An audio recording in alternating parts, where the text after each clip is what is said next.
nous recevons un étranger ce soir qui a un regard acide sur la société française, et son regard est encore pire sur la société mondiale, et il vient nous faire part de ses réflexions. Il faut dire qu'on se trouve dans une situation qui est de plus en plus dramatique.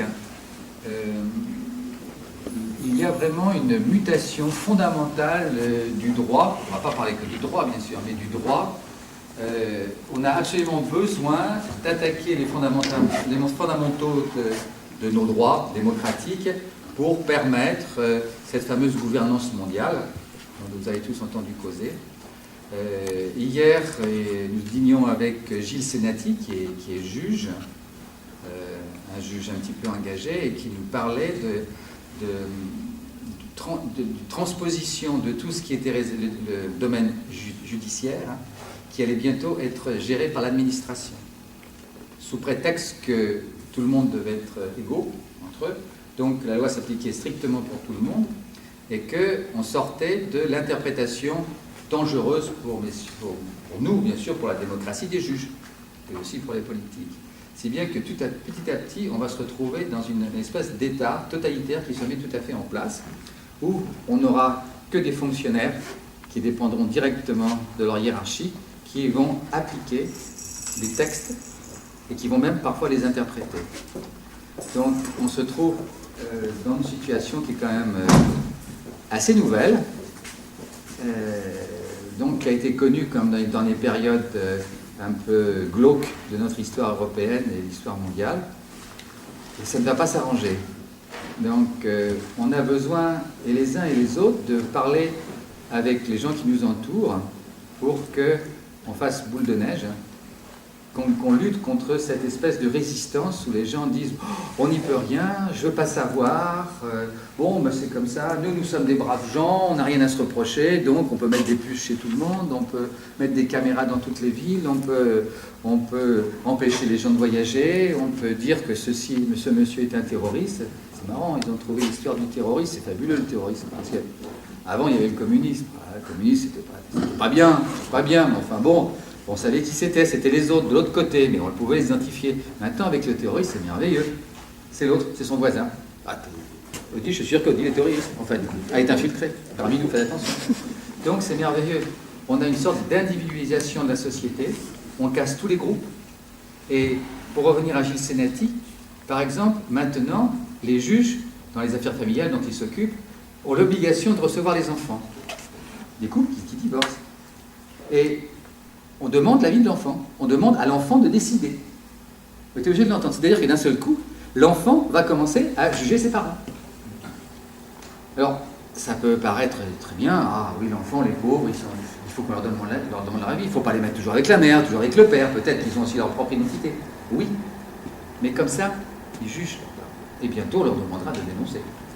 On est parti comme ça avec les mutations de l'école, on voit ce qui se passe. Bon, alors vous voyez, on remet une couche ce soir, c'est très amusant, tout le monde est content. Après on ira prendre un pot, si vous voulez, pour se soulager. Mais on va écouter Jean-Claude Paille, qui vient donc de Liège, pour nous raconter des choses qui ne sont pas forcément très drôles. Mais enfin, autant le savoir et autant l'annoncer partout. Peut-être qu'on arrivera, si on est encore là, c'est qu'on croit un petit peu encore. On peut faire des choses.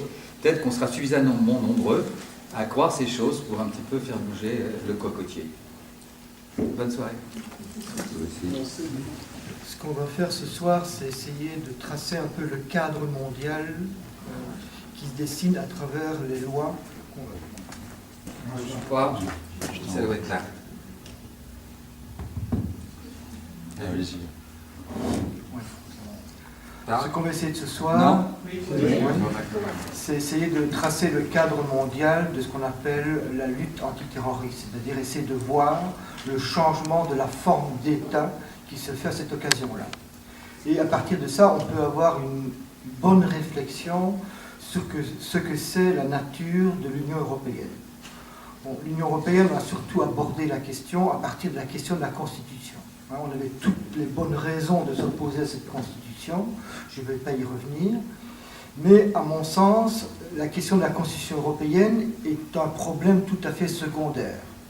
Parce que la Constitution actuellement dans les États nationaux joue un rôle tout à fait dérisoire. Tous les principes constitutionnels sont violés systématiquement par toutes les nouvelles lois qui existent depuis une dizaine d'années. Donc l'essentiel ne se trouve pas là. Si on veut voir comment évoluent les États nationaux, comment évolue l'Union européenne, il ne faut pas s'adresser aux constitutions, il faut voir l'état du droit pénal. Nous sommes dans une situation où le droit pénal devient directement constituant. Et je prendrai quelques exemples. L'élément le plus déterminant pour comprendre ça et de voir comment se réorganisent les rapports de force au niveau mondial, c'est partir des accords d'extradition qui ont été signés entre l'Union européenne et les États-Unis en 2003. Ce que voulaient les États-Unis, c'est que les États-Unis soient considérés comme un État européen, comme exactement dans le cadre du mandat d'arrêt européen. Je suppose que vous savez un peu ce que c'est le mandat d'arrêt européen. C'est quelque chose qui remplace la procédure d'extradition et qui a été mise en place tout de suite après les attentats du 11 septembre. Il faut savoir qu'après les attentats du 11 septembre, une semaine après les attentats, sont apparus un double projet de décision cadre. D'une part, la décision cadre sur la loi antiterrorisme et d'autre part, la décision cadre sur le mandat d'arrêt. Qu'est-ce que c'est le mandat d'arrêt européen? C'est quelque chose qui transforme l'ensemble des rapports des pays membres de l'Union. Avant, pour extrader quelqu'un, il y avait un ensemble de conditions à remplir. Il y avait des contrôles judiciaires, des contrôles politiques. Il fallait surtout que ce qui était reproché à la personne soit également une infraction dans le pays où la personne était réfugiée. Avec le mandat d'arrêt européen, on arrive dans un système tout à fait différent. Il n'y a plus de contrôle politique, il n'y a plus de contrôle judiciaire sur la légalité de la demande, il y a simplement une procédure à respecter, c'est-à-dire des délais de temps et des cachets à mettre au bon endroit. Ça veut dire que tout ce qui est le pire dans chaque État membre a valeur juridique dans les autres pays. Je ne prendrai qu'un exemple. En Italie, il existe dans le droit pénal la notion d'organisation subversive. Qu'est-ce que c'est une organisation subversive? C'est une organisation qui prône la lutte des classes. C'est une loi qui a été votée en 1921 sous le régime de Mussolini pour s'attaquer directement aux partis politiques de gauche et aux syndicats.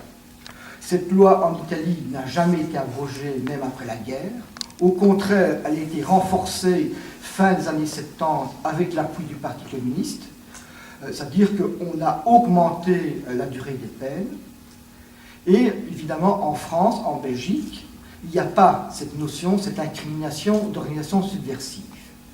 Donc, dans la procédure d'extradition, normalement, on ne pouvait pas, l'Italie n'avait aucune chance, lorsqu'on demandait l'extradition d'un réfugié italien en France, puisque c'est en France que la plupart des gens étaient réfugiés suite aux années 70, cette demande d'extradition était automatiquement rejetée pour le simple fait que la notion d'organisation subversive par laquelle on demandait les gens ne faisait pas partie du code pénal français.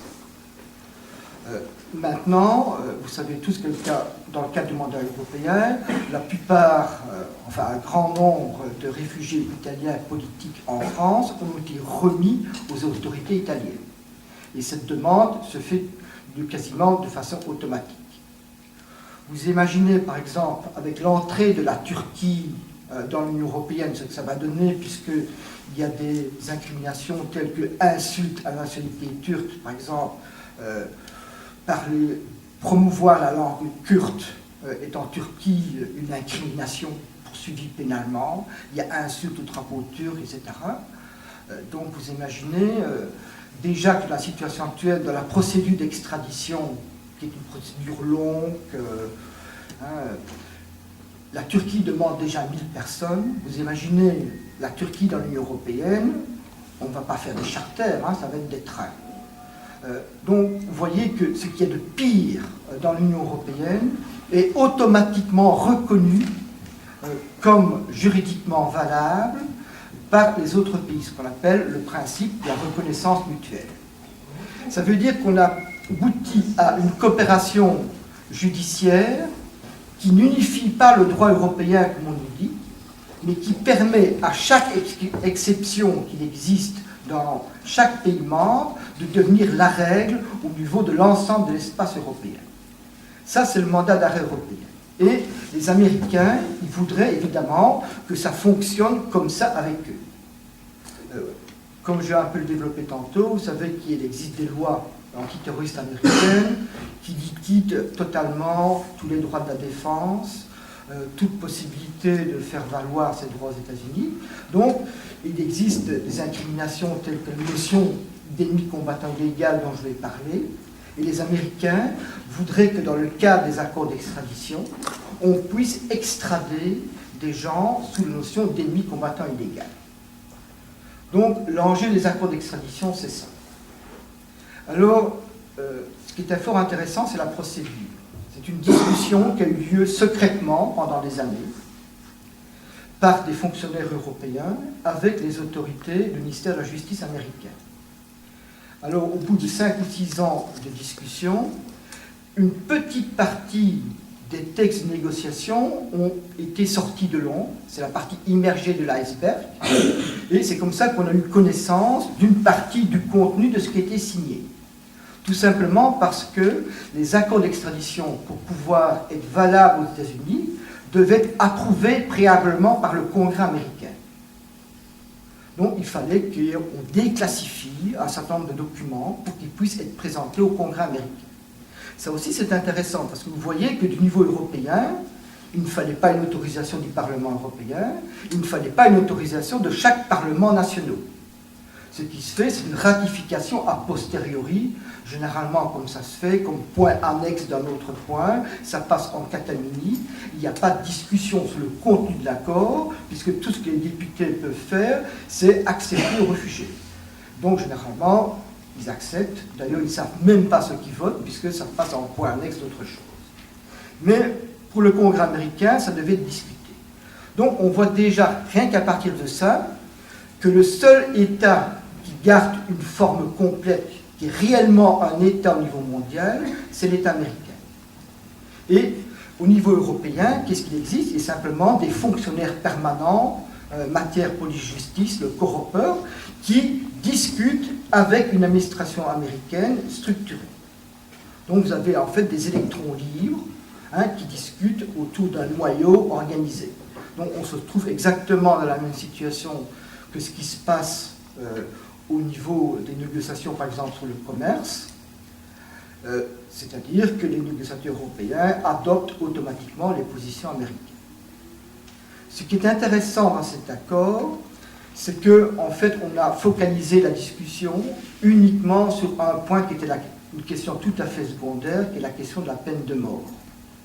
On a dit que ce n'est pas possible d'extrader aux États-Unis, puisqu'il y a la peine de mort. Alors, les Américains ont une entourloupette juridique.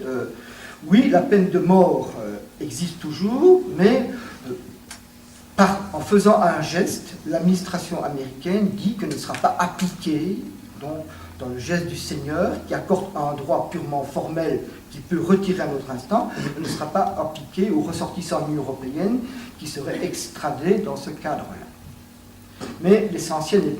Bon, on voit déjà que la procédure juridique, il y a quelque chose qui ne va pas, puisque ça dépend d'une démarche unilatérale des États-Unis qui pourront modifier à un certain moment. Mais il s'agit quand même d'un point secondaire. Le point essentiel, c'est qu'il existe aux États-Unis ce qu'on appelle des commissions militaires. Les commissions militaires sont des tribunaux militaires spéciaux qui sont tellement liberticides qu'ils violent le code militaire lui-même, qui n'est cependant pas un modèle de démocratie.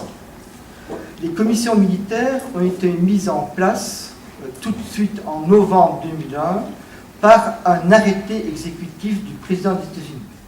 Et ces commissions militaires ont pour but de juger ce qu'on appelle des ennemis combattants illégaux.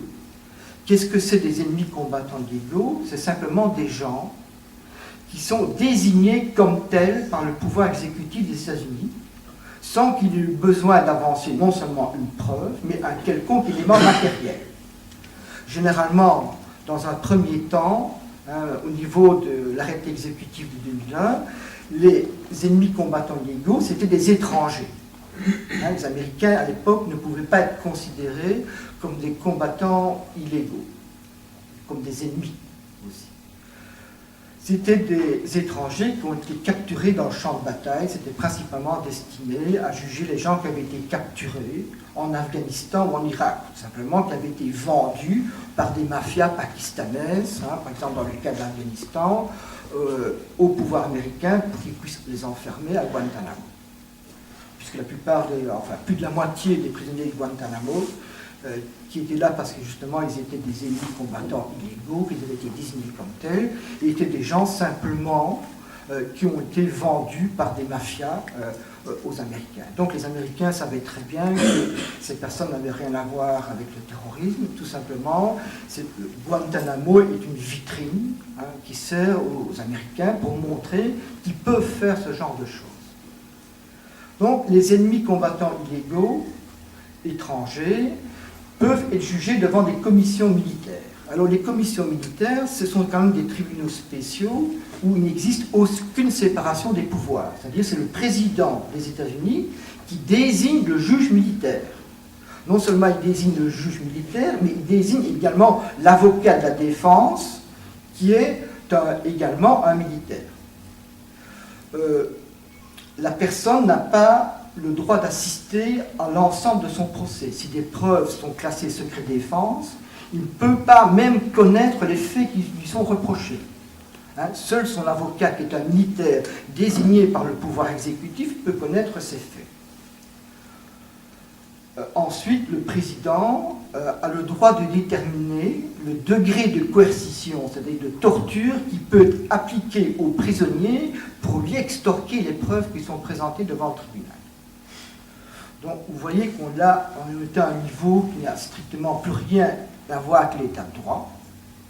Mais ce qui est important pour nous en Europe, c'est qu'il n'y a rien dans les accords d'extradition qui empêche qu'on transfère des ressortissants européens aux États-Unis pour être jugés devant des commissions militaires. Donc il n'y a aucune clause qui dit dans ces accords que les personnes transférées aux États-Unis, désignées par ennemi combattant par le pouvoir exécutif américain, ne seraient pas jugées devant ces commissions militaires. Il est vrai d'ailleurs qu'être jugé devant un tribunal civil ne donne pas nécessairement plus de garantie. On a jugé dernièrement un prisonnier de Guantanamo qui avait la nationalité américaine, donc lui, on a dû le traîner à une juridiction civile. Le type était réduit à l'état de légume et il était condamné sans que les droits de la défense puissent s'exercer. Donc ça veut dire que les commissions militaires, ces tribunaux spéciaux, deviennent le modèle sur lequel se construisent même les tribunaux civils américains. Mais enfin, il y a une possibilité de résistance au niveau de la juridiction civile qui n'existe plus au niveau des tribunaux militaires. Alors, ces commissions militaires avaient été mises en place par un arrêté du pouvoir exécutif. Ça veut dire qu'ils ont été mis en place parce qu'ils étaient justifiés par une situation d'urgence, une situation de guerre. Puisque les attentats du 11 septembre ne sont pas considérés comme un acte criminel par le pouvoir exécutif, ils sont considérés essentiellement comme un acte de guerre, ce qui permet au pouvoir exécutif d'exercer des pouvoirs spéciaux, comme en temps de guerre. Le problème, c'est que la guerre contre le terrorisme est une guerre tout à fait indéterminée, une guerre infinie. Ça veut dire que le pouvoir du président, les pouvoirs spéciaux sont également indéterminés et infinis. Mais cette chose-là n'était pas encore suffisante, puisque en 2006, ce qui était uniquement une situation d'urgence, ce qui était mis en place par un décret présidentiel, est devenu une loi. Et cette loi, c'est la loi au niveau mondial qui est la plus importante, le Patriot Act, de triste connaissance qu'on a depuis 2001, est en fait une loi de beaucoup moindre importance par rapport au Military Commission Act. Parce que le Military Commission Act fait entrer dans le droit pénal, la notion d'ennemi combattant illégal. Avant, cette notion d'ennemi combattant illégal était une notion purement administrative.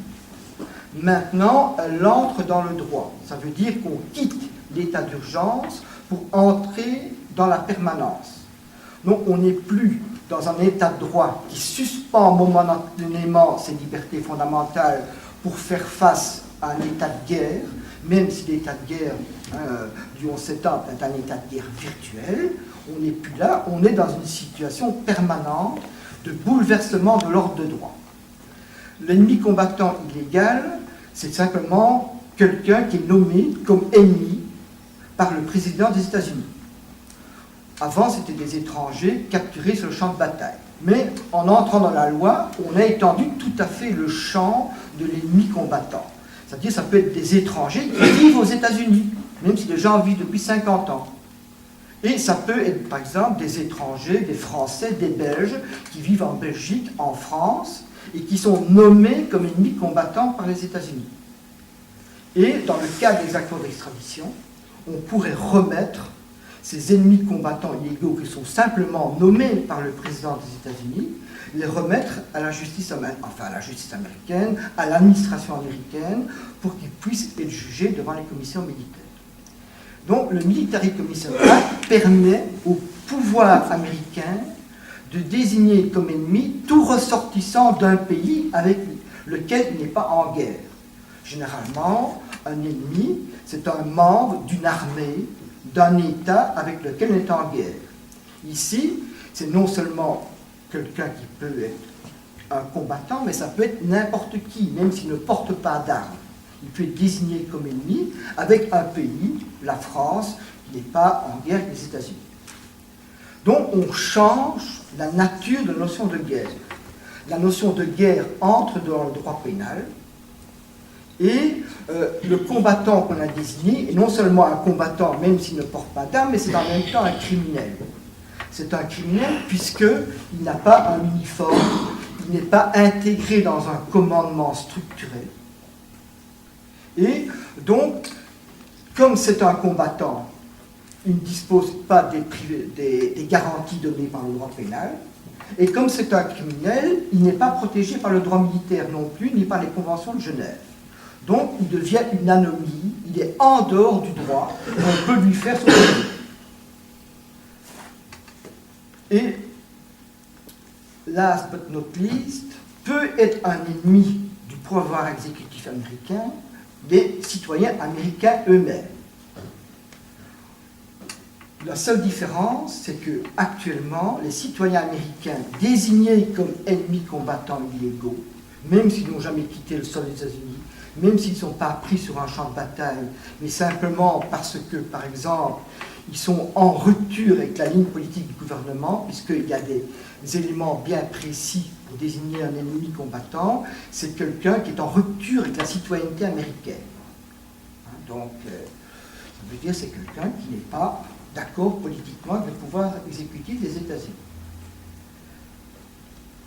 Et là, c'est fort intéressant d'un point de vue juridique. Parce que généralement, l'ennemi, c'est l'autre, c'est l'étranger. L'ennemi, c'est d'abord un étranger qui combat dans une armée régulière. De ça, on est passé à un étranger qu'on capture sur un champ de bataille, simplement parce qu'il se trouve là ou qu'il a été vendu par des mafias. Ça peut être un étranger qui vise le territoire américain. Ça peut être un étranger qui vit en France, en Belgique, donc dans des États qui ne sont pas en guerre avec les États-Unis. Et, encore plus important, ça peut être un citoyen américain lui-même.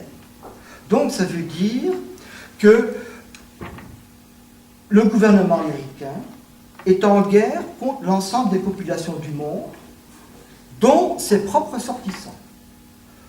Donc, vous avez là le premier acte constitutionnel d'une constitution mondiale posée par le pouvoir américain qui pose une nouvelle forme d'État, d'un pouvoir administratif qui est en guerre contre l'ensemble des populations du monde. Et certains continuent à parler de démocratie en ce qui concerne les États-Unis. Alors, évidemment, cet acte constitutionnel, le droit pénal devient constitutionnel et devient l'acte constitutionnel mondial, ça nous concerne directement. Ça nous concerne directement dans le cas des accords d'extradition qui étaient signés en 2003. Il n'y a pas encore de citoyens européens qui ont été extradés, mais il y a déjà eu un précédent au niveau d'un citoyen australien. Il y avait un citoyen australien qui avait été capturé, qui s'appelle David Hicks, et qui végétait à Guantanamo, qu'on a fini par juger par une commission militaire. Alors le type, il avait le choix entre croupir éternellement en prison, hein, et devenir totalement fou, ou être extradé à l'Australie, s'il acceptait une reconnaissance de culpabilité. Hein. Donc vous avez la vieille tradition américaine de la reconnaissance de culpabilité que vous connaissez bien en France maintenant grâce à la loi Perben II, hein, qui a américanisé le droit français assez rapidement. Ça veut dire que la personne reconnaît sa culpabilité et reconnaît le bien fondé du fait qu'il a été vendu par des mafias, qu'il a été capturé là, qu'il n'a eu aucun droit à la défense, qu'on l'a torturé. En ce qui concerne David X, il y avait des clauses qui l'empêchaient de porter plainte contre le gouvernement après, qui l'empêchaient de faire des conférences de presse pour dire notamment qu'il avait été torturé. Et cela en échange qu'il ferait simplement 1 an de prison en Australie. Et l'Australie a accepté le transfert de David X sur son sol. Ça veut dire qu'automatiquement, l'Australie reconnaît par là le système de droit des commissions militaires. Et comme l'Australie était un des pays les plus avancés dans les lois liberticides, non seulement elle reconnaît le jugement des commissions militaires, mais ils en ont rajouté une couche, c'est-à-dire qu'ils ont pris des mesures administratives complémentaires, hein, au jugement américain. C'est-à-dire qu'il avait fini sa peine, il a dû avoir des arrêts domiciliaires, placer un bracelet électronique, ne pas rencontrer certaines personnes, devoir se présenter au commissariat, etc. Donc, on entre tout à fait là dans un droit administratif de non-droit. Donc, on voit que ces commissions militaires, en fait, ont une portée mondiale et qu'elles vont être automatiquement reconnues par l'ensemble des États, dont les États de l'Union européenne. Ça, c'est l'élément fondamental du Military Commission Act, qui est la base sur laquelle on doit juger l'évolution des rapports entre les États-Unis et les autres pays, c'est-à-dire qui est l'élément constitutionnel d'une nouvelle structure politique que j'appelle l'Empire, qui est tout à fait différent de ce que étaient les USA avant en tant que grande puissance. Hein. Le fait que les États-Unis sont bien implantés en Union européenne, ça existe depuis le départ. Hein. Tout le monde connaît l'installation des camps de la CIA, les groupes installés également par la CIA tout de suite après la guerre pour contrôler les services secrets, etc. Donc, une grande puissance comme les États-Unis ont toujours agi, mais elles agissaient grandement dans l'ombre, c'est-à-dire par l'intermédiaire des services secrets. Donc on peut dire que depuis la fin de la Deuxième Guerre mondiale, les États-Unis contrôlent les services secrets européens. Depuis la fin des années 80, on sait que au niveau de la construction européenne, toutes les réunions interpolice se sont faites sous la direction du FBI. Donc, et toutes les revendications du FBI ont été progressivement, même assez rapidement, acceptées par les autres pays européens. Vous connaissez tous ces revendications, puisque c'est passé comme loi, notamment le fait de pouvoir lire les courriers électroniques. En clair, c'est la suppression de toutes les possibilités de protection des données personnelles, etc. Tout ça est passé grâce au contrôle des différentes forces de police. Ce qui est nouveau actuellement, à partir de 2003, c'est l'intégration de ce qui faisait encore une petite autonomie des différentes formes nationales d'État européens par rapport à l'Union européenne et par rapport à l'Empire américain, c'est l'appareil judiciaire. C'est l'intégration de l'appareil judiciaire au sein de la machine américaine. Et là, on arrive vraiment dans une nouvelle forme d'État où, à travers le droit pénal, le pouvoir américain exerce une juridiction directe sur les citoyens de l'Union européenne. Les accords de 2003 sont particulièrement intéressants parce qu'ils inaugurent également une nouvelle forme d'écriture du droit. C'est-à-dire que les accords, je ne sais plus très bien ce qu'il y a dedans maintenant, parce que moi j'ai eu accès, comme tout le monde, à la petite partie qui était mise en clair, mais depuis lors, les négociations ont continué.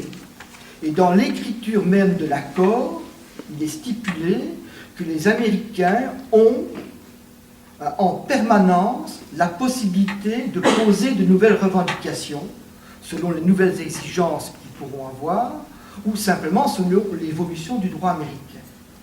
Donc vous voyez que la nature des accords varie automatiquement selon l'évolution du droit américain.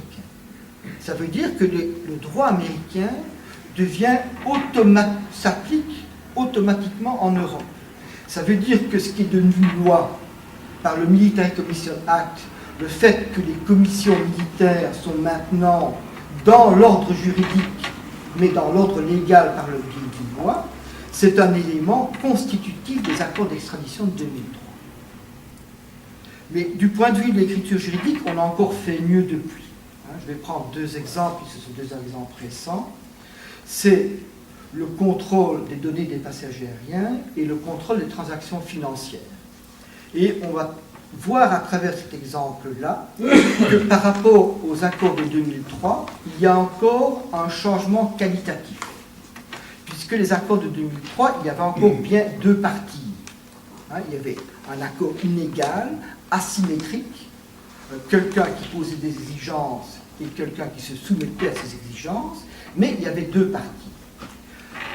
Avec les accords, en guillemets, sur le contrôle des passagers aériens et sur les transactions financières, on change encore d'écriture du droit, c'est-à-dire qu'il n'y a plus d'accord en deux parties. Il n'y a plus deux parties, il y a une seule partie. C'est ce qu'on appelle la technique de la lettre annexe. C'est-à-dire c'est l'administration américaine qui exprime ses droits et qui donne des garanties formelles. C'est-à-dire qu'ainsi, l'administration américaine s'adresse directement aux ressortissants européens comme s'ils étaient ses propres sujets. Donc, après les attentats de 2003, il y a eu un premier accord administratif immédiat qui a donné accès au terminal des compagnies aériennes installées sur l'européen, accès aux douanes américaines, c'est-à-dire à la CIA, les douanes américaines étant uniquement le paravent de la CIA à ce niveau-là.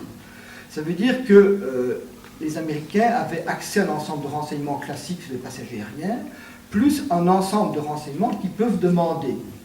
Bon, il y a par exemple le nom, le prénom, le numéro de carte d'identité, mais aussi le numéro de carte de crédit, où les gens se déplacent aux États-Unis, quelle est leur religion, aussi quel est le régime alimentaire, s'ils ne mangent pas de porc, la personne est davantage susceptible d'être un terroriste et d'être arrêté pour être questionné longuement à son arrivée sur le sol américain. Le problème, c'est que au niveau européen, les données personnelles sont protégées, théoriquement, par une directive de 1995 de protection des données personnelles, données qui étaient intégrées dans le droit de l'ensemble des États membres. Donc, le fait qu'on accorde aux Américains directement la possibilité de prendre, disons directement dans le terminal des compagnies aériennes, les renseignements qu'ils veulent, vous savez, c'est une violation complète du droit européen de protection des données. Donc ça, c'est le premier élément. Le premier élément qui justifie par l'état d'urgence. Donc c'est celui qui pose l'exception, qui est souverain. Les États-Unis posent l'exception, l'imposent, et ils sont souverains. Et alors que va faire l'Union européenne? L'Union européenne va modifier son droit pour pouvoir l'adopter, pour pouvoir reconnaître que les Américains ont le droit de capturer ces données personnelles. Alors, cette modification du droit va se faire par une série d'accords. Donc, l'accord de 2003 est purement un accord d'urgence, purement administratif. En 2004, il y a un accord qui est signé entre le Conseil de l'Union européenne et l'administration américaine, qui reprend texto, puisque la décision cadre européenne permet des exceptions en matière de police-justice. Donc l'Union européenne reconnaît ces exceptions, cette possibilité aux Américains, pour lutter contre le terrorisme, de capturer les données des passagers aériens. Il y a eu un deuxième accord en 2006, parce que l'accord de 2004 avait un problème juridique. Il a été cassé par la Cour de justice, mais pour un motif tout à fait formel, c'est-à-dire que c'était un accord qui avait eu lieu dans le cadre du premier pilier au niveau économique, alors que c'était une matière du troisième pilier, une matière police-justice. Donc il a fallu faire un accord qui faisait explicitement référence aux matières police-justice, mais évidemment ça ne change rien, sauf qu'on a encore rajouté une couche et qu'on a encore rajouté quelques renseignements aptes à être pris par les douanes américaines. Alors, ce qui est intéressant dans cet accord, c'est sa construction juridique. C'est ça qui montre en fait la construction impériale. C'est qu'en fait, il ne s'agit pas d'un accord. La lettre d'accord, c'est un petit texte comme ça, disant qu'il y a un accord entre l'Union européenne et les États-Unis. Alors, le contenu de l'accord est donné par une lettre annexe, où l'administration américaine dit qu'elle a le droit de prendre les données des passagers et qu'elle consent à donner des garanties. Mais ces garanties, elle peut les modifier quand elle veut. Non seulement elle peut les modifier quand elle veut, mais elle n'a pas besoin de l'accord de l'autre partie. Donc, il ne s'agit pas de modifications qu'elle propose, c'est des modifications qu'elle impose. Et la partie qui a signé est automatiquement d'accord pour les modifications que vont apporter les Américains. Alors, il donne quand même des garanties. Et le genre de garantie qui était donné, c'est par exemple permettre aux Européens de saisir les tribunaux américains s'ils ont été lésés. Par exemple, une entreprise, ces données ont été transmises parce que bon, elles sont transmises par les douanes américaines, par la CIA, mais en fait, elles sont transmises à des dizaines d'agences américaines. Elles peuvent être transmises à l'étranger également, à des firmes commerciales. Donc, il faut d'abord que la personne ait la possibilité de voir qu'il a été fait un usage considéré comme causant un dommage à cette personne, ce qui n'est pas du tout évident. Il faut que cette personne ait la possibilité de saisir les tribunaux américains, ce qui n'est pas du tout évident non plus. Mais ce qui est vraiment intéressant là-dedans, c'est que c'est présenté comme une mesure qui hisse les citoyens européens au niveau d'un citoyen américain, puisque aux États-Unis, en ces matières, les étrangers n'ont pas la possibilité de saisir les tribunaux américains comme les Américains. Le problème, c'est que les Américains eux-mêmes n'ont pas la possibilité de saisir les tribunaux sur cette matière, puisqu'il s'agit d'un arrêté administratif du côté américain. Donc, il n'y a pas de procédure judiciaire qui est prévue pour les Américains eux-mêmes. Donc, vous avez des négociateurs européens, juristes professionnels qui sont quasiment là à vie, qui font semblant de croire qu'ils ont obtenu des garanties pour les citoyens américains, alors que c'est au niveau de connaissance d'un étudiant de première candidature, de savoir que pour un arrêté administratif, il n'y a pas de procédure judiciaire prévue. Il y a un recours administratif s'il est prévu par les textes. En France, vous recevez une amende pour une crotte de chien, il n'y a pas un recours judiciaire qui est prévu devant les tribunaux de première instance à ce niveau-là.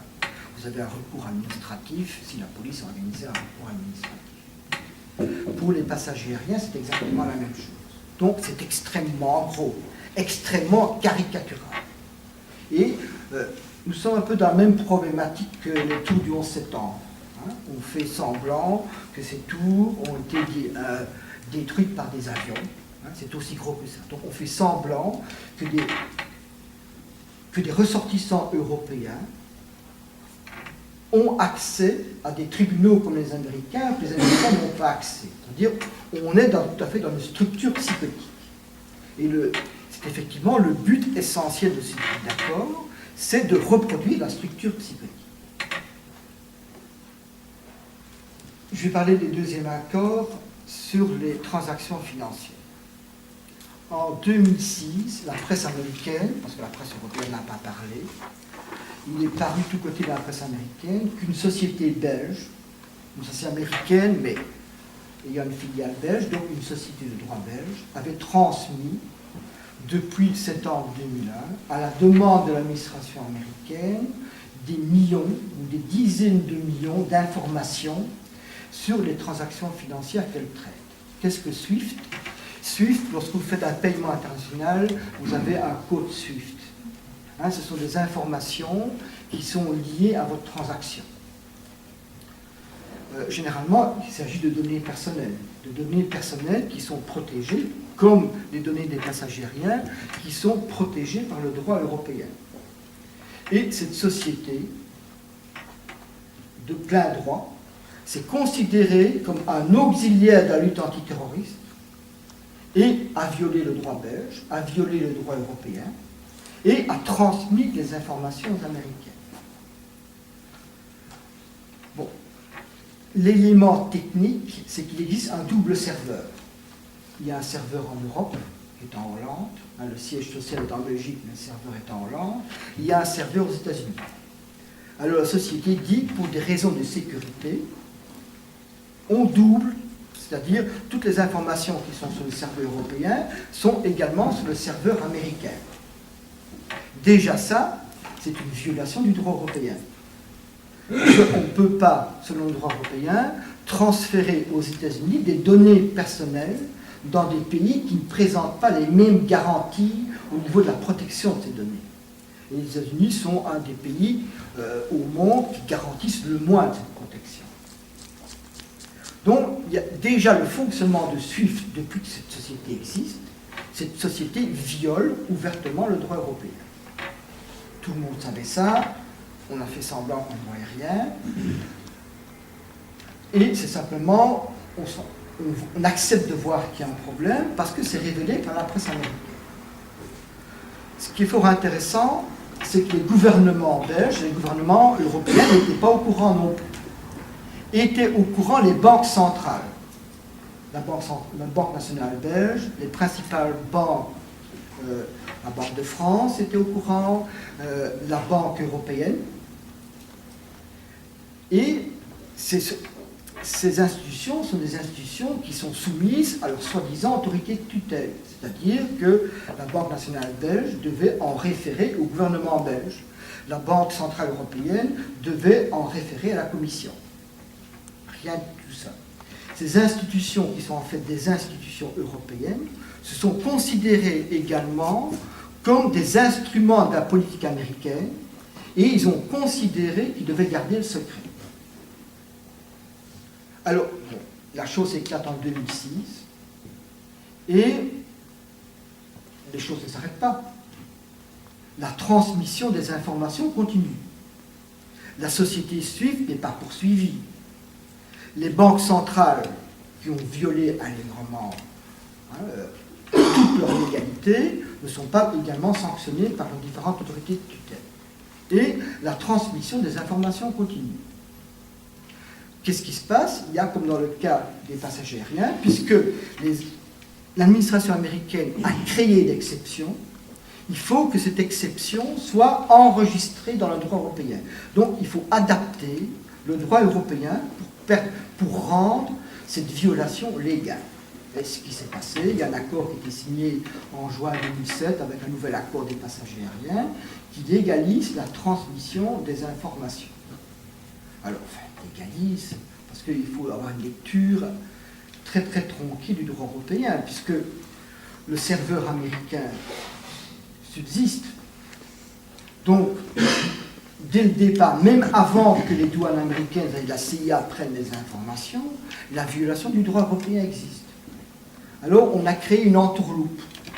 C'est-à-dire qu'on a adapté à ça, on va dire, la société SWIFT a adhéré au principe Safe Harbor, c'est-à-dire des principes qui règlent les transactions, des accords commerciaux, la transmission de données commerciales.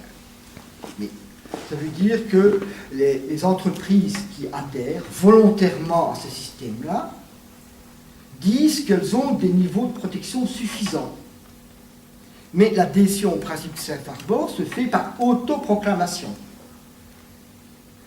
Le seul élément qui existe comme garantie, c'est une administration américaine qui contrôle, c'est-à-dire une autre administration américaine qui contrôle notre administration. Est-ce qu'on peut dire qu'une administration est indépendante d'une autre? Ça, c'est le niveau d'indépendance qui est introduit par les Américains, et par une société d'audit. Et la société d'audit qui avait fonctionné jusque-là, c'était la société Booz Allen Hamilton, c'est-à-dire une des sociétés qui est parmi le plus de contrats avec le pouvoir exécutif. Tous les dirigeants, enfin les principaux cadres de Booz Hamilton, sont de l'ancien personnel du ministère de la Défense. Il n'existe quasiment pas de firme américaine où le rapport organique entre l'administration et le privé soit aussi élevé. Donc on voit, la société, enfin le groupe ACLU, l'Association de défense américaine des libertés civiles, a envoyé un rapport de tout ça au niveau de la Commission européenne, au niveau du groupe 29, pour leur dire, vous faites traiter comme des cons, vous voyez ce que c'est, les soi-disant garanties qui sont données. La Commission européenne n'a pas du tout tenu compte de ce qui était dit par l'ACLU, qui était monté preuve à l'appui. Donc on voit qu'on accepte des garanties qui n'en sont pas. On fait semblant de croire que l'administration donne des garanties en disant il y a un système. Donc on est exactement dans la même problématique qu'au niveau des passagers. On rentre dans une structure psychotique. Et le plus intéressant en ce qui nous concerne ici pour le moment, c'est la structure de la lettre annexe également. Donc on se trouve dans une situation où l'administration américaine se donne le droit, s'adresse aux citoyens européens, se donne le droit de prendre leurs transactions financières, les données relatives aux transactions financières, puisque la société SWIFT ne fait pas transiter d'argent. Elle fait transiter uniquement les informations sur la transaction elle-même. Et on adapte donc le droit européen aux exigences américaines, mais les Américains disent on a le droit de prendre ces informations et on vous donne des garanties. Ces garanties, c'est notamment ce système de surveillance externe, comme par exemple la société d'audit Booz Allen, comme par exemple l'administration, une branche d'administration qui est externe à l'autre administration. Bon, ça c'est énorme, c'est gros, c'est ridicule. Et vous avez des juristes européens, grands spécialistes, qui vous disent ce sont des garanties sérieuses. Et ça, c'est intéressant parce que ça veut dire que le droit américain s'applique directement sur le sol européen.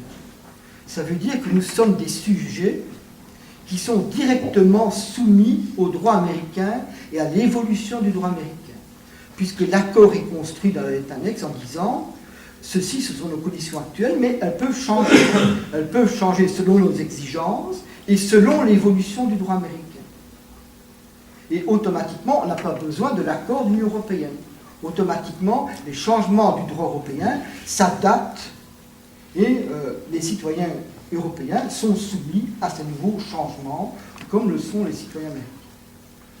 Donc, l'écriture du droit vous montre ici qu'il y a une nouvelle forme d'État qui s'installe, où ce n'est pas simplement le rapport de force qu'on invente, la superpuissance contre une petite puissance. Mais dans le cas de la superpuissance, il y a quand même deux accords, mais il y a quand même deux parties, même si le rapport est inégal. Ici, il n'y a plus qu'une partie.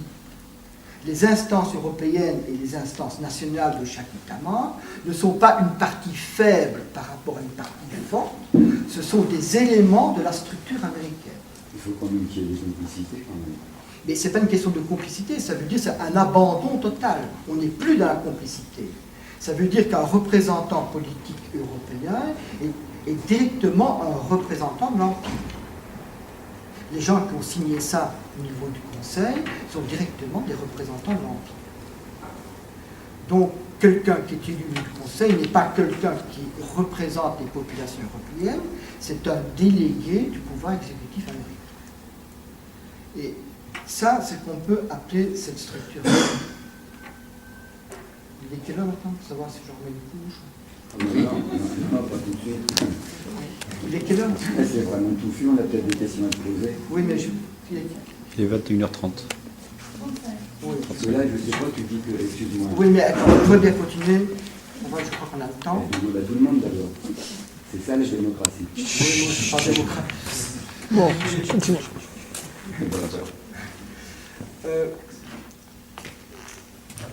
Cette structure cette structure impériale est visible également au niveau de chaque État national. Moi, quand j'ai commencé mon travail, c'est effectivement parce que je voyais une évolution du droit pénal en Belgique. Et cette évolution du droit pénal a commencé bien avant le 11 septembre. La première loi vraiment qui rentre dans le nouveau cadre date de 98. C'est la loi sur l'organisation criminelle, dont l'organisation terroriste est une partie de l'organisation criminelle. Et cette loi est passée en 98, donc 3 ans avant les attentats. Et cette situation est en Belgique, mais elle se trouve également dans tous les pays européens. Le contrôle des polices européennes par les États-Unis et les exigences qui ont été posées par le FBI datent de la fin des années 80, où le FBI disait qu'il faut supprimer tous les moyens de protection des données personnelles, le contrôle des mails, le renforcement de la police, le renforcement du parquet par rapport au juge de fond, et la liquidation du juge d'instruction. Tout ça sont des éléments qui ont été posés par le FBI, donc bien avant les attentats du 11 septembre, et une partie de ces éléments-là ont déjà été réalisés avant le 11 septembre. Ce que le 11 septembre change, c'est qu'il y a une accélération du processus, et surtout il y a une légitimation. Donc à partir du 11 septembre, on sait pourquoi on nous supprimait nos libertés. C'était pour nous protéger du terrorisme. Avant, on nous supprimait nos libertés, on commençait, mais on ne savait pas pourquoi. À partir du 11 septembre, il y a une légitimation. C'est-à-dire, on vous supprime nos libertés, c'est pour vous protéger. Et dans la mesure où les populations ont accepté cette équation de lutte contre le terrorisme, qui est une guerre, effectivement, la guerre contre les libertés s'est accélérée. Toutes les choses qui sont passées après le 11 septembre étaient prêtes bien avant. Je rappelle que le Patriot Act, la loi bien connue, qui est en fait une espèce de fourre-tout.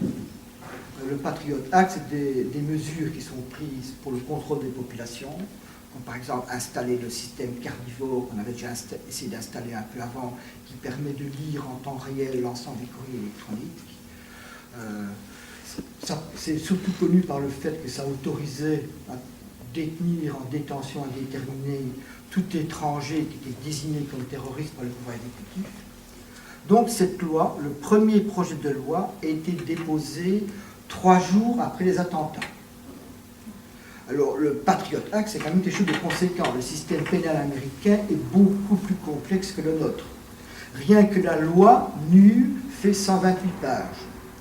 Alors le système pénal américain fonctionne par renvoi, c'est-à-dire que la loi modifie des dizaines d'autres lois. Si on prend tous les morceaux ensemble, on a plus de 350 pages. Donc même une équipe de juristes bien entraînés met plus d'1 an pour écrire cette loi. Donc ce simple élément physique vous dit que cette loi était prête avant et que les attentats du 11 septembre ont servi à la faire passer.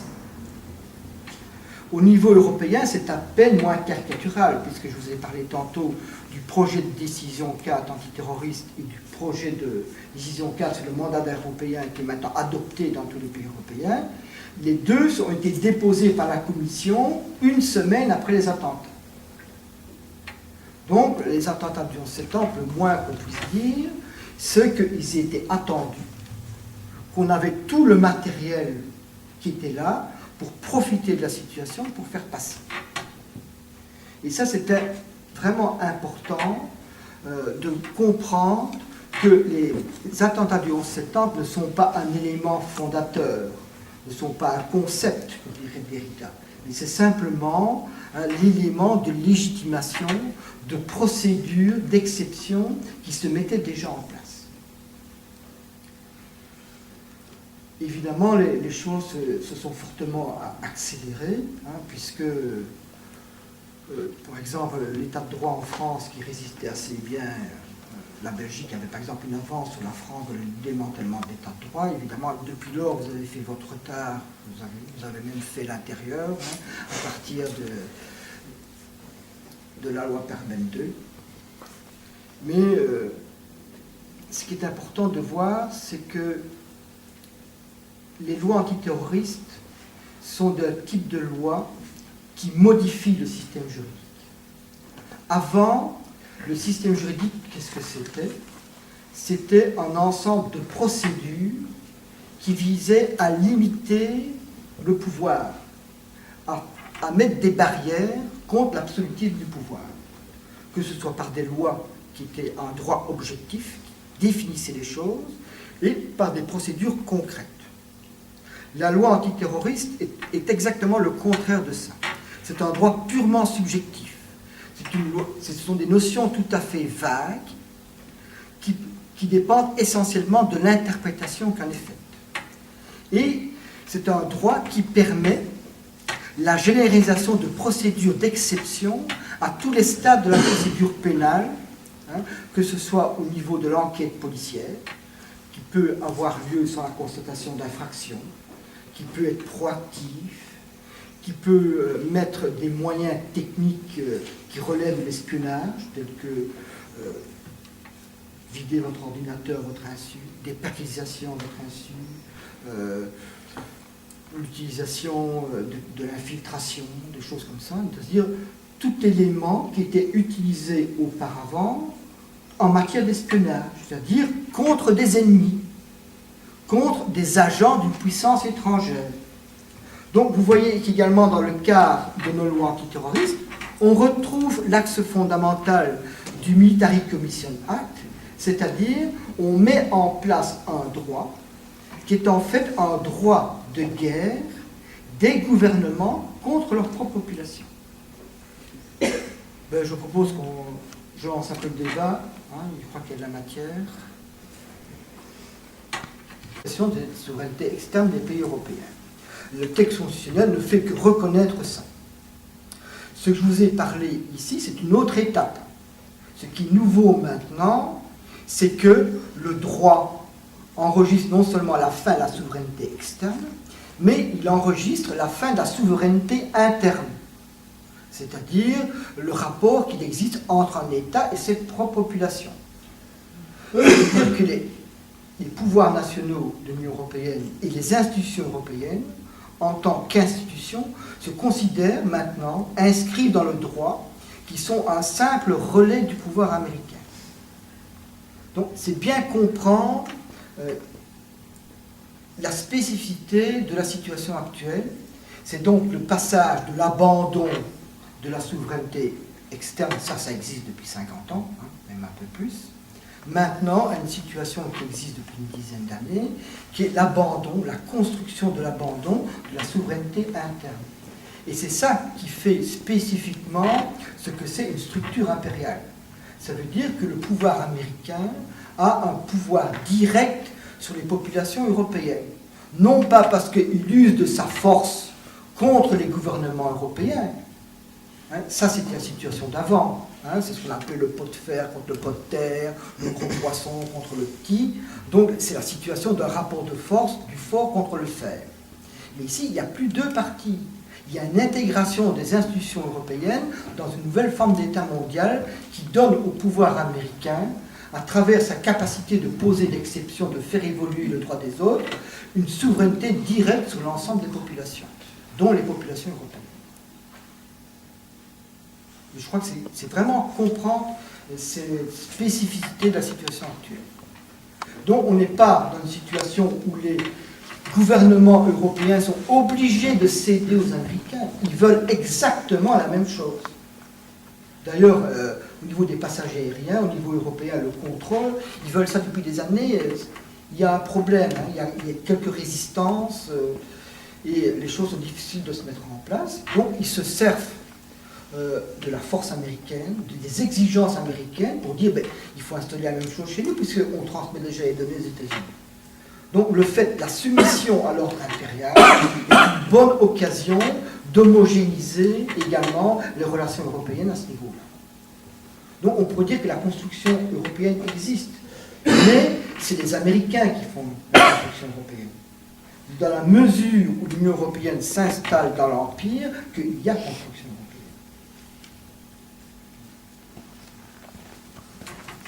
Cette extension du pouvoir américain sur l'Europe, parce que vous avez cité déjà l'Australie, il y a d'autres pays qui l'ont intégré dans leur loi. Je pense, c'est à peu près tout, hein. C'est à peu près l'ensemble des pays, à part la Russie, la Chine, qui L'Amérique du elles sont Sud. plutôt encore une intégration au niveau économique. L'ensemble des pays, même ce qu'on appelle les États voyous, s'intégrer dans le système impérial, puisque des pays comme la Syrie, la Libye, torturent pour le compte des Américains. Hein, vous savez, il y a des camps de la CIA qui sont installés là également, dans lesquels on leur transmet des islamistes pour torturer également. Hein, ça a été mis au clair dans les camps de la CIA, dans le rapport du Conseil de l'Europe de Marty, hein, qui a mis ça en œuvre. Donc vous voyez que, en fait, la soi-disant guerre contre ces États voyous font partie du système. Ça, c'est un peu gros, quand même. Ben, c'est gros, mais tout est gros. Hein. Ouais, mais enfin, Tout est gros. Est-ce que, dans le cadre de la connaissance des transactions financières, est-ce que les firmes américaines bénéficient de ces informations et donc faussent complètement la concurrence ou non? Oui, Oui. évidemment, c'est un Et aspect. comment ça se fait que l'Europe ait accepté ça? Parce qu'il y a quand même des grosses firmes en Europe. Comment ont-elles pu accepter que leurs transactions soient transparentes pour les firmes américaines? Mais ça, c'est pas un fait nouveau. Hein. Vous connaissez le système échelon, qui est un Non, système non. d'espionnage, hein, qui existe notamment en Angleterre. C'est un système d'espionnage qui intègre l'ensemble des pays américains, l'Angleterre, la Nouvelle-Zélande, l'Australie. Et c'est un système qui a une capacité d'espionnage mondiale. Et il y a eu un rapport de la Commission européenne qui a été fait en 2001 hein, sur le système échelon, et qui montre notamment que la firme Airbus a perdu des contrats face à Boeing parce qu'ils ont la possibilité, à travers le système échelon, de lire en temps réel l'ensemble des courriers électroniques, cryptés, pas cryptés. De toute façon, les clés de cryptage sont des clés américaines, donc c'est pas très compliqué. Et la firme Airbus n'a jamais protesté. Aucune firme qui est lésée ne peut protester contre le fait que le concurrent américain ait les informations. Donc vous voyez que, vous avez parlé de la gouvernance mondiale, que la gouvernance mondiale est également quelque chose de très structuré. Tout le monde est égaux, mais il y a ceux qui sont plus égaux que d'autres. Et donc les firmes américaines qui sont étroitement liées au pouvoir exécutif sont plus égaux que d'autres firmes américaines ou d'autres firmes européennes. Donc, ce qui se passe au niveau d'échelon se passe également au niveau des transactions SWIFT.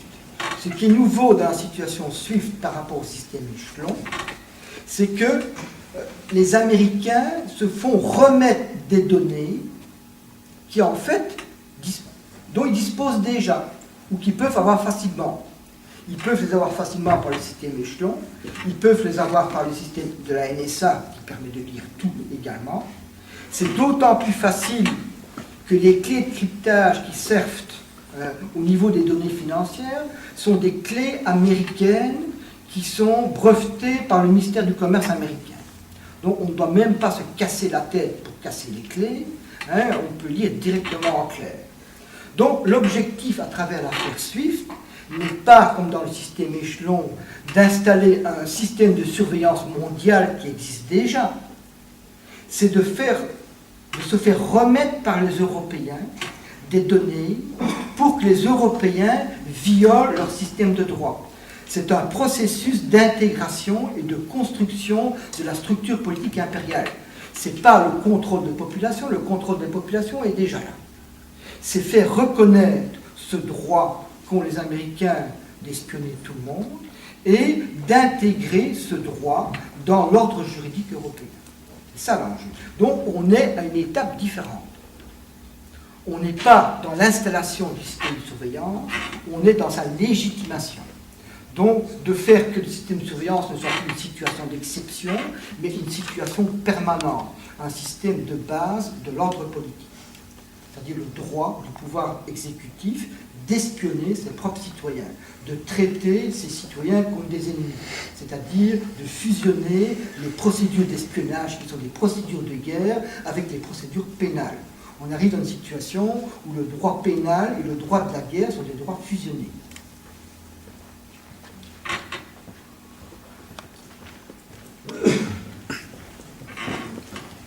Oui, existe déjà quand même le secret bancaire.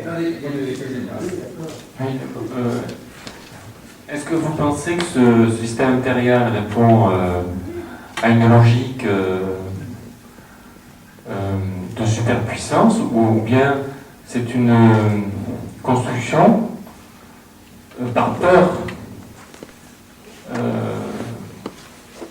de disparaître du fait des tensions internes aux États-Unis, aux conflits éventuels intra-américains? Est-ce que c'est une sorte de blindage contre une force qui détruirait les États-Unis ou sa puissance, ou est-ce que c'est une phase ascendante d'un empire? Parce qu'actuellement, on a l'impression que, en fait, avec l'arrivée de la Chine et de l'Inde, qu'il y a quand même des forces qui tendent à fissurer ce système-là.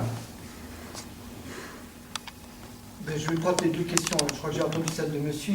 Je vais d'abord répondre à la première, parce que c'est la suite directe. Hein. Et le secret bancaire là-dedans. Le secret bancaire, il est mis à mal depuis longtemps. Hein. Déjà, le Patriot Act en 2001 donne droit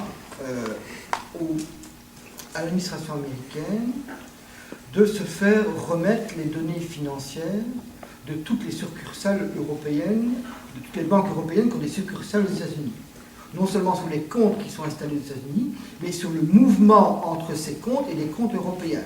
Donc, si on a les mouvements entre les comptes sur le sol américain et le compte sur le sol européen, on a également le contenu des comptes sur le territoire européen.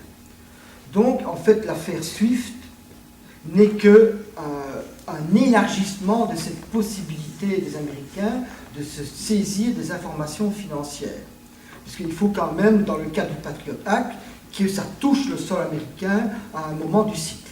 Ici, ça peut être des transactions entre la France et la Belgique, c'est transmis automatiquement aux États-Unis.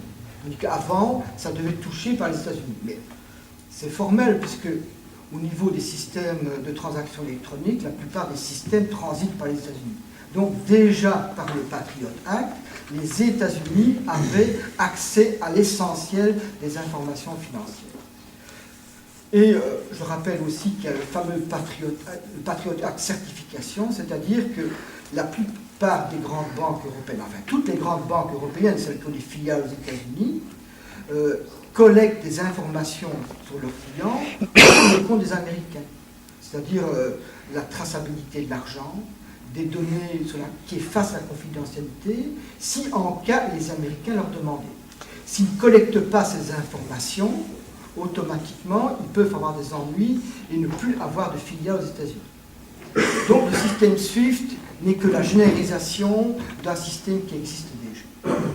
L'objectif, c'est qu'on le rend clair pour légitimer ce rapport de force. Alors, l'autre question, évidemment, est beaucoup plus large, c'est la question, comment est-ce qu'il faut voir les États-Unis comme une superpuissance ou comme une structure impériale? Moi, je crois que maintenant, les États-Unis ne sont pas vraiment une superpuissance. Vous voyez, au niveau économique, par rapport à ce qu'ils étaient à 50 ans, c'est relativement beaucoup plus faible. Du point de vue militaire aussi. Ils auraient en Irak un adversaire comme le Viet Cong, il ne resterait pas longtemps. Hein. Déjà, quand même, l'opposition irakienne, non seulement faible, mais elle est extrêmement divisée, et ils ne s'en sortent pas. Alors, vous voyez, une armée au Vietnam, ils étaient nettement plus engagés, puis à un moment, ils avaient 500 000 soldats, ils avaient engagé, ils entretenaient 2 millions de mercenaires sud-vietnamiens, et malgré ça, ils ne se sont pas sortis. Mais vous voyez, l'engagement militaire est plus fort. Qu'est-ce qui se passe en Irak pour le moment? C'est 130 000 soldats, mais c'est aussi 100 000 mercenaires. Ça, c'est intéressant. Parce que ces mercenaires sont d'une efficacité relative, ça sert surtout à tirer sur les femmes et les enfants, donc à dresser la population contre l'occupation américaine. Ça coûte extrêmement cher. Donc c'est un système en fait de pillage des finances publiques par des sociétés comme Booz Allen Hamilton, qui est également une société qui fournit des mercenaires aux États-Unis en Irak. Donc c'est un système mafieux de vidage des caisses de l'État américain, avec une efficacité militaire très très relative. Et ce qui est intéressant pour revenir à notre cas précédent, c'est que ces gens, en fait, ils rentrent tout à fait dans la catégorie d'ennemis combattants illégaux. Ils n'ont pas d'uniforme, ils ne dépendent pas d'un commandement centralisé. Donc, en fait, ils sont des combattants, des ennemis combattants illégaux. Mais comme ils sont commandés par des firmes américaines, eux, ils peuvent. Donc, vous avez un droit, ici, qui dit les firmes américaines de mercenaires ont le droit d'aller tuer n'importe qui, d'aller faire des attentats en Irak, mais la résistance de quelqu'un qui combat sans un commandement unifié est un terroriste, est un ennemi combattant illégal. En Belgique, il y a un procès justement à ce niveau-là, dans lequel on essaie d'intervenir, ce qu'on appelle le procès des fillages kamikazes. C'est quelqu'un qui a été combattre en Irak, qui a perdu notamment une jambe, et à partir de lui, on organise, soi-disant, un groupe qui n'existe pas, parce que la moitié des gens ne se connaissaient même pas avant le procès, et on a créé un mythe, une filière kamikaze. Ce qui est intéressant, c'est le jugement, puisqu'ils étaient condamnés pour terrorisme en première instance, qui dit ce sont des ennemis combattants illégaux. Parce que c'est des gens qui combattent sans uniforme, et de toute façon, ils sont incapables de déclencher une défense au niveau de l'ensemble du territoire américain. Ça veut dire que toute guerre de guérilla, toute guerre populaire, toute guerre asymétrique contre un ennemi qui est plus combattant que soi est automatiquement criminalisée comme terroriste. Ça veut dire que, d'après ce jugement, les résistants pendant la guerre étaient des terroristes, puisqu'ils ne pouvaient pas engager, ils n'avaient pas d'uniforme, et en plus, ils ne pouvaient pas engager des actions sur l'ensemble du territoire. Donc, ce jugement, qui est un jugement d'un tribunal belge, est exactement les mêmes arguments que l'occupant nazi pendant la guerre. Et ce qui est intéressant par le jugement, et c'est ça que je cherchais à savoir, est-ce qu'il existe des procès également en France qui vont dans ce sens-là? Parce que c'est en fait un procès qui légalise, qui fait entrer dans la jurisprudence belge la notion d'ennemi combattant illégal. Qui définit comme ennemi combattant toute personne qui va combattre, par exemple, en Irak, contre les troupes américaines. En même temps, ça légitimise l'agression américaine qui s'est faite en violation du droit international, et toute personne, comme par exemple les brigades internationales en Espagne, sont automatiquement des terroristes. Mais ce qui est intéressant, c'est si vous faites la relation entre la création de cette jurisprudence et le Military Commission Act. Ça veut dire que si ça entre dans la jurisprudence belge, on est dans le procès d'appel maintenant, si le procès d'appel confirme le procès de première instance, ça veut dire que les Américains pourront se faire remettre par les autorités belges des gens qui désignent comme ennemi combattant illégal, puisque la notion d'ennemi combattant illégal fera à ce moment-là partie de la jurisprudence en Belgique. Alors, c'est ce qui va se passer, c'est la procédure concrète pour intégrer la loi américaine dans l'ensemble des pays européens. Le travail que je fais pour le moment, c'est essayer de rechercher au niveau de l'ensemble des pays européens ce type de procès pour voir comment on nous intègre à travers la jurisprudence, parce qu'ils ne vont pas le faire par la loi. Les seuls qui font directement par la loi d'abord, c'est les Américains et les Anglais. Les Anglais encore pire que les Américains, je n'ai pas eu le temps d'en parler parce que je ne peux pas parler de tout. Mais donc ici, et principalement en Belgique, mais également en France, on va nous faire le coup de la jurisprudence. Ça veut dire qu'on va d'abord avoir des tribunaux spéciaux, illégaux, mais on s'arrange que ce soit un tel juge qui est vraiment favorable à ce genre de truc, qui va avoir le jugement. En Belgique, il nous a déjà fait le coup 2 fois par un autre procès, on essaye, ou c'était même cassé par la Cour de cassation, parce qu'on voit qu'il y a une résistance d'une partie de l'appareil judiciaire. On voit que dans l'ensemble des États nationaux, le seul élément qui résiste à cette espèce de nazification, il faut bien le dire, de l'administration, du pouvoir central, c'est l'appareil judiciaire. L'appareil judiciaire est tout à fait divisé en deux. il y a des gens évidemment très favorables, placés là par le gouvernement, auxquels on essaie de donner, en France aussi, c'est toujours les mêmes juges qu'on confie les affaires antiterroristes. Donc il se fait par la pratique des choses qui n'existent pas dans la loi, qui existent en Espagne par exemple, où il y a des juges spéciaux, comme le fameux Balthazar Garzón, qui est un juge antiterroriste, en Italie aussi, mais en France ça n'existe pas, en Belgique non plus. Mais ça existe dans les faits, parce qu'on confie toujours ça au même magistrat. Et donc, si cette affaire la passe, ça veut dire que la Belgique est tout à fait intégrée dans l'ordre de droit américain par le Military Commission Act, puisque la notion d'ennemi combattant illégal fera partie de sa jurisprudence, et là qu'il y a un point d'appui pour exiger que le pouvoir américain puisse exiger que des Belges nommés comme ennemis combattants illégaux soient remis aux États-Unis, et donc jugés devant les commissions militaires, sans exactement droit de la défense, sans même pouvoir connaître ce qu'on vous reproche. Donc on voit l'enjeu. Donc la question, est-ce qu'une superpuissance ou un empire? Non, je pense que la question de la superpuissance, au niveau économique, on voit qu'il y a un déclin américain, relativement à la superpuissance économique que c'était il y a 50 ans. Même du point de vue militaire, relativement, l'armée américaine ne serait plus capable de faire face pendant longtemps à une guerre populaire du niveau de la guerre vietnamienne. Ce qu'il y a, c'est tout à fait autre chose.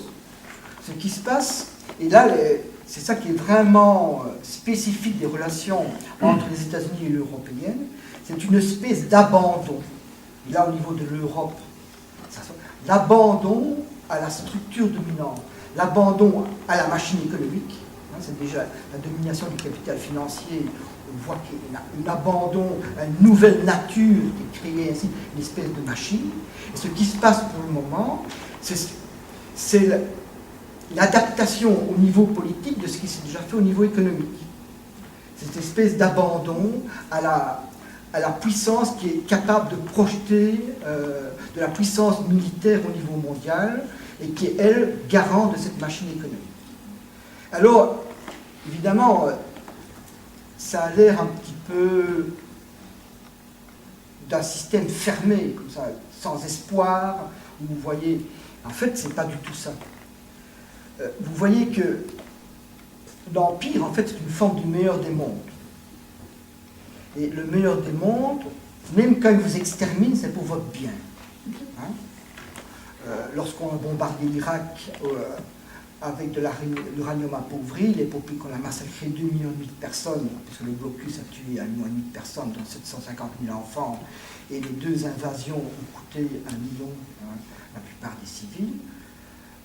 En fait, c'est pour les libérer, c'est pour apporter la démocratie. Donc, l'administration américaine ne peut pas concevoir qu'on lui résiste. De même, l'administration israélienne, lorsqu'elle envahit le Liban, ne peut pas concevoir qu'on lui résiste, puisqu'elle vient apporter l'état de droit, etc. Et, vous voyez, une puissance comme le Hezbollah vient quand même de marquer une défaite à une puissance militaire qui est 100 fois plus importante qu'elle. Je crois que la structure impériale, par sa nature, ne peut pas concevoir une forme de résistance. Elle ne peut que théoriser l'abandon des populations à sa puissance. Effectivement, là, c'est son gros tâcheron d'Achille. Et c'était déjà le talon d'Achille de la première forme de meilleur du monde qui existait, qui était le régime nazi. Le régime nazi est assez compliqué, parce que c'est à la fois un régime fasciste dans sa première phase, mais une fois qu'ils ont pris le pouvoir, le régime change de nature.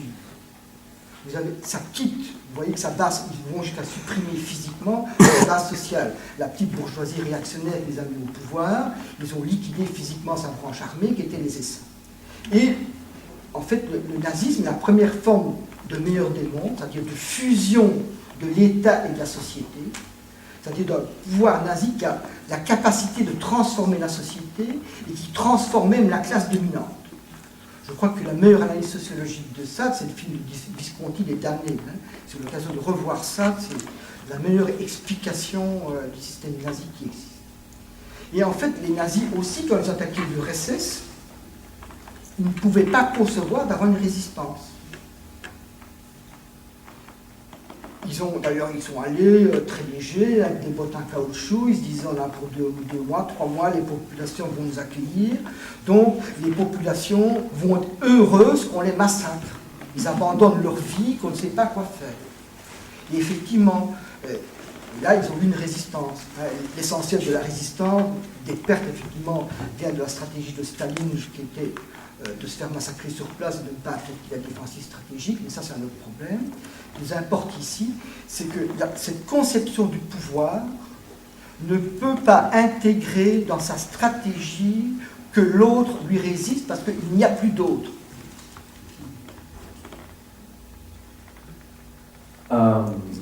Petite question autour de 11 septembre, parce que vous avez cité cet exemple très souvent. On ne peut pas s'empêcher de retourner à cette fameuse thèse pour justement légitimiser tout ce que vous avez bien décrit, qui était déjà en préparation. Est-ce que cette thèse-là est quelque chose de crédible pour vous? Ça veut dire que le gouvernement américain a bien sûr préparé 11 septembre et exécuté. Je vais répondre plutôt qu'ajouter. Pour ajouter un petit point, non? Je vais commencer. Les attentats du 11 septembre, il y a 2 positions possibles. Il y a la position minimaliste qui dit ils ont profité de ça pour faire passer des choses. Bon, c'est une position qui ne tient pas. Ça ne tient pas par mon propre travail, qui est un simple travail juridique, parce que les choses sont déjà là avant. Les attentats ne font que légitimer. Puis, il y a une deuxième chose, est-ce qu'une force extérieure aux États-Unis peut produire de tels attentats sans des complicités importantes au sein de l'appareil d'État? Là, c'est évident aussi. Il y a les images elles-mêmes. Et ce qui me semble vraiment intéressant dans les attentats, c'est le dysfonctionnement, enfin l'opposition qui est entre le discours et l'image, qui montre en fait des démolitions parfaites. Même lorsque on fait des attentats, on pouvait faire mieux que ça. On pouvait faire plus crédible, on pouvait faire des tours qui penchent, etc. Non. On n'était pas obligé de faire exploser la 3e tour qui n'a pas reçu d'impact, par exemple. On n'était pas obligé de faire retrouver un passeport intact sur des ruines fumantes. On n'était pas obligé de retrouver un manuel de Boeing en arabe sur la lunette arrière d'une voiture. Alors, si on trouve un manuel de Boeing en arabe, bon, tous les éléments les plus gros possibles. Donc, les Américains ne cherchent pas à être crus. Si on cherche à être cru, on fait des choses plus vraisemblables. Donc, on n'est pas dans l'idéologie au sens fondamental d'idéologie de la fausse conscience. Les Américains ne cherchent pas à être crus, ils cherchent à ce qu'on fasse semblant de les croire.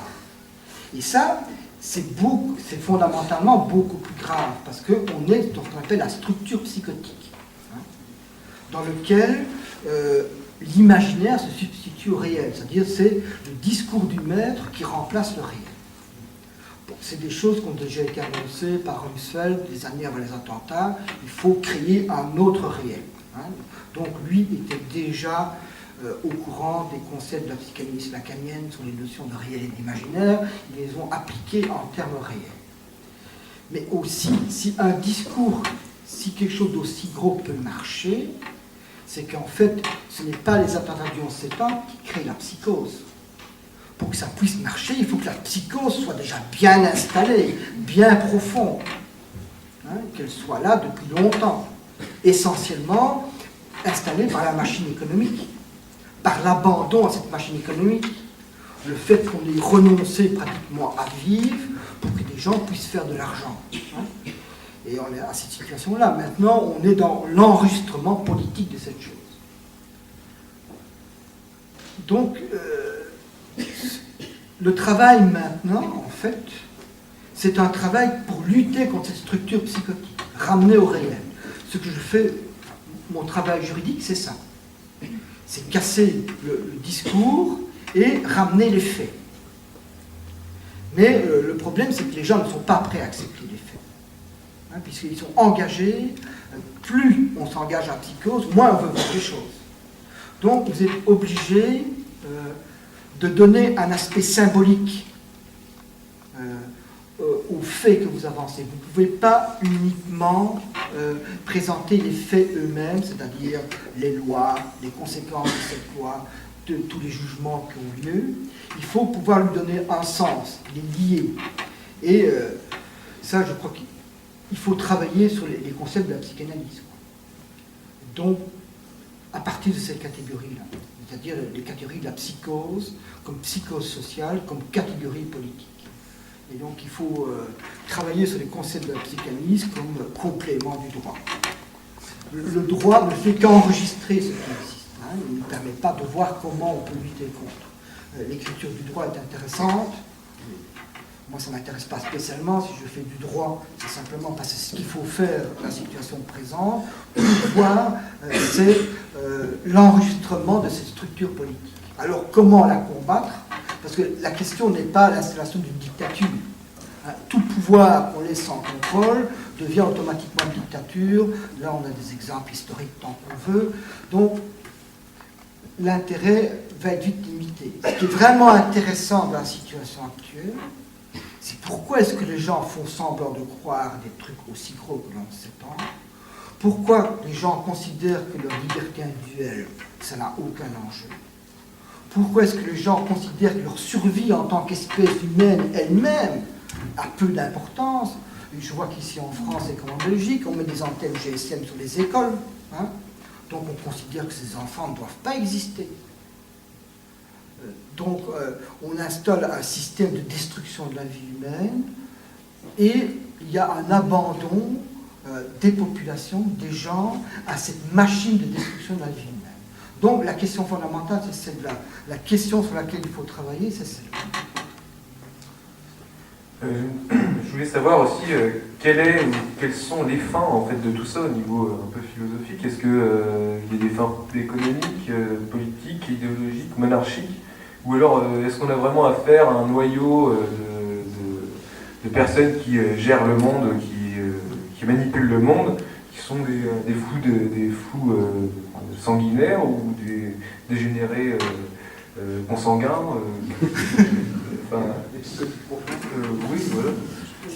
Et puis, si vous pouviez aussi parler si vous avez des informations sur janvier dernier, les attentats qui ont été déjoués, a priori. Quels attentats? Parce que... Non, c'était très amusant. Ils ont dit qu'il allait y avoir des attentats, donc il fallait arrêter des gens, c'est ça. Oui, mais en Belgique aussi, on a eu une alerte antiterroriste. On a même eu le degré 5. Alors, le danger terroriste existait puisqu'on a supprimé les feux d'artifice du Nouvel An. Donc, la suppression des feux d'artifice prouve le danger terroriste. Hein? Là aussi, on est exactement dans la même structure psychotique. Alors, on a fait des plateaux télévisés. Alors, les experts policiers étaient un peu embêtés. On n'a pas de preuves. Et qu'est-ce qui était hystérique à ce niveau-là? C'est la classe politique. Donc, la légitimité de la classe politique, c'est les mesures qu'elle prenne dans le cadre de la lutte antiterroriste. Et on voit sur tous les plateaux de télévision en Belgique, hein, la police antiterroriste, à côté de la classe politique, c'est quasiment des démocrates. Hein. C'est des gens qui valuent quand même des risques, qui sont obligés de confédérer un concret, qui disent ben non, c'est quand même pas la base centrale du terrorisme en Belgique. Alors vous avez la classe politique qui s'excite à côté, et vous voyez la nature hystérique de cette classe politique. Donc, tout représentant politique est automatiquement un représentant du pouvoir impérial qui est intégré comme les banques centrales dans la lutte antiterroriste. Alors, la question, là, c'est la question fondamentale, hein, c'est la question du grand complot. Moi, généralement, quand je parle, on me dit, vous pratiquez la théorie du grand complot. Donc, les lois existent, les mesures existent, mais je dirais par là qu'il y a... Non, moi je pense qu'il n'y a pas de grand complot. Hein. Il y a effectivement une politique des néoconservateurs américains. Les attentats du 11 septembre sont des choses qu'ils ont prévues, ils l'ont même écrit depuis des années. Vous avez des phrases de Rumsfeld qui dit il faut qu'on crée un événement majeur pour créer cette nouvelle réalité. Donc il annonce même dans ses propres paroles les attentats du 11 septembre. C'est le PNAC, c'est ça? C'est 2 ans avant... Oui. Et tout ça, on trouve facilement sur Internet. Moi, ce n'est pas mon objet, c'est relativement un petit peu. Et j'ai accès. Tout ce qu'on trouve sur Internet et tu Attendez. mais c'est pas... Oui, mais là, on a quand même des sources qui se recoupent. Hein. On C'est peut des continuer choses- sur la question de monsieur, sur la finalité. La finalité, je crois que c'est uniquement la mise en place d'un gouvernement hein, qui enregistre le système mondial économique. Le système mondial économique, c'est un abandon même de la vie humaine et des principales formes d'existence à la loi du profit. Et ce qui se passe, c'est le gouvernement qui gère ça. Et que si ça ne change pas, le gouvernement impérial, c'est le gouvernement qui va gérer, par exemple, qui doit manger, ne pas manger, puisqu'on s'achemine vers une crise alimentaire mondiale. Que quelques millions de terroristes vont devoir s'arrêter de manger, parce que le maïs, on va faire de l'essence pour que des démocrates puissent rouler, hein, 4x4. Donc c'est ce système mondial-là qui se met en place, ce système politique, que les gens qui veulent vivre, en fait, vont être considérés comme des terroristes. Et ça existe depuis les premières lois antiterroristes. C'est pas un hasard si aux États-Unis et en Angleterre, si les mouvements radicaux de défense de la vie animale ont été étiquetés dès le départ, depuis une dizaine d'années, comme des mouvements terroristes. Donc, dès le départ, la loi antiterroriste vise à criminaliser les gens qui défendent la vie par rapport à la machine de mort qui est devenue le système économique. Bon, le système capitaliste est dès le départ une machine de mort. Hein, c'est clair depuis le départ. Dans un premier temps, qu'est-ce qu'elle met en danger, qu'elle va tuer? Ce sont les travailleurs. Hein, ces heures de travail dans des conditions effroyables, l'alcoolisme. Ce qu'il y a eu, c'est qu'il y a une lutte des travailleurs qui a mis un cran d'arrêt, qui a eu la capacité de mettre un cran d'arrêt à la montée aux extrêmes du capitalisme, et qui a produit des régimes comme on a connu pendant quelques dizaines d'années en Europe, avec une démocratie relative, où les gens qui travaillaient avaient un rapport de force et qui sont parvenus contre le système à imposer des droits. Donc ce n'est pas comme on nous dit, le capitalisme est généreux, il accorde la démocratie, l'État accorde la démocratie. Non, on s'est battu pour avoir certains droits qui ont arrêté le mécanisme de destruction de l'espèce humaine qui était en place depuis la destruction du capitalisme. Depuis lors, le rapport de force est inversé. C'est-à-dire les capacités de défense qu'on était parvenus à organiser au niveau national ont été détruites au niveau de la mondialisation. C'est-à-dire que par la mondialisation, on est parvenu à casser le rapport de force qui existait. Pourquoi? Parce que ça a inversé la dynamique. La classe ouvrière en Occident se trouvait dans une situation de position, on pourrait appeler la défensive stratégique, c'est-à-dire la capacité de mettre un cran d'arrêt à la montée aux extrêmes qui est le système. Mais par la mondialisation, le capitalisme a toujours une longueur d'avance parce qu'il applique à des populations qui sont sans tradition de lutte, sans tradition ouvrière, des techniques qu'il a rodées contre des populations ouvrières qui se sont battues, qui s'étaient organisées. Donc il a une capacité d'anticipation dans les nouvelles fractions ouvrières qu'il exploite. Et donc, au niveau mondial, la classe ouvrière n'a plus la capacité de mettre ce cran d'arrêt à l'exploitation du capital. Et c'est ça qui est fondamental dans le système financier international, cette incapacité à mettre ce cran d'arrêt. Donc, et la machine s'emballant, le système capitaliste est devenu non seulement destruction de la classe ouvrière, des travailleurs, mais destruction de l'ensemble des populations. Puisque ce qui est spécifique à la situation actuelle, c'est ce qu'on appelle en économie des externalités négatives. C'est-à-dire que le système arrive à détruire davantage de richesses que ce qu'il en produit. Et détruire notamment davantage de vie par la pollution qu'il produit et la destruction systématique. Bon, des trucs comme Monsanto, les OGM, etc., c'est effectivement une lutte pour le contrôle de la vie. Donc on est devenu à une situation où la lutte actuellement n'est plus bourgeoisie contre le prolétariat, mais elle est devenue la mort contre la vie. Donc on est vraiment le dos au mur, hein, à un stade, je dirais, final. C'est-à-dire c'est l'enjeu fondamental. Il y a un philosophe à Gamben qui disait on est dans un camp, hein, le paradigme de la société moderne, c'est le camp, C'est juste qu'il faut apporter une précision. Ce n'est pas un camp de concentration, c'est un camp d'extermination. Donc, on est, et le pouvoir politique qui se met en place, et le pouvoir qui est là pour gérer cette extermination, de décider sur la planète qui va mourir, qui va vivre. Bon, tout ce que je vais parler, en fait, pour le moment, est déjà dépassé par des projets, des choses qui existent.